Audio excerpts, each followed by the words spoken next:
సరే లేకున్నా దీనిపైన ఒక్కడినై కొట్లాడతా, దీనికి సరైన సమాధానం చెప్తా. నా ఏదైతే తోటి ఆర్ఎంపీలు ఉన్నారో వాళ్ళని మీరు అడగొచ్చు. నేను వాళ్ళని ఏమైనా ఇబ్బంది పెట్టినా వాళ్ళు ఇక్కడ ఉన్నారు, వాళ్ళు చెప్తారు. కానీ ఈరోజు నేనే కాదు, ఇది స్టేట్ లెవెల్ ఇష్యూ అవుతుంది. కానీ అందరు ఇబ్బంది పడాల్సిన పరిస్థితి. రాజకీయం ఆర్ఎంపీలకు, డాక్టర్కి, హాస్పిటల్ యజమానికి ఉన్న విషయంలో యాజ్ ఎ సిపిఎం మల్లారెడ్డిగా రాజకీయ పార్టీగా వాళ్ళకి ఎలాంటి సంబంధం లేదు. ఆర్ఎంపీ పొట్టలు కొట్టే ప్రయత్నం నేనుగా చేసేది, అయినా చేస్తున్నాను, సభాముఖంగా తెలియజేస్తున్నా. దీన్ని ఇంతటికి అది చేయాలా? మీ పాత్రికేయ మిత్రులందరికీ, print and electronic media as a డాక్టర్గా వచ్చిన ఈ రోజుకి 6వ సంవత్సరం.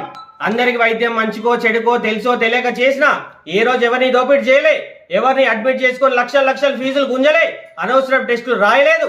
నా హాస్పిటల్లో గంట సేపట్లో 2 గంటలు నార్మల్గా ఇంటికే పంపించిన తప్ప ఎవరిని ఇబ్బంది పెట్టలే. ఇక్కడ ఉన్న వారికి దాదాపు నా గురించి తెలుసు. కానీ ఇట్లాంటి వ్యక్తి పైన కొందరు హాస్పిటల్, ప్రముఖ చేరియాల్లో ఉన్న హాస్పిటల్ వాళ్ళు కూడా దీని వెనుక ఉండి దీన్ని రాజకీయం చేస్తున్నారు.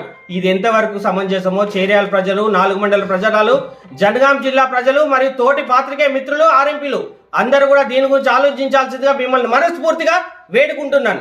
నన్ను వెళ్ళిపోమంటే నా హాస్పిటల్ బిల్డింగ్ చేరియాల మున్సిపాలిటీకి స్వచ్ఛందంగా రాసి నేను వెళ్ళిపోతాను. అది మీకు న్యాయం అనిపిస్తే వెళ్ళిపోండి, నా పైన రాయండి.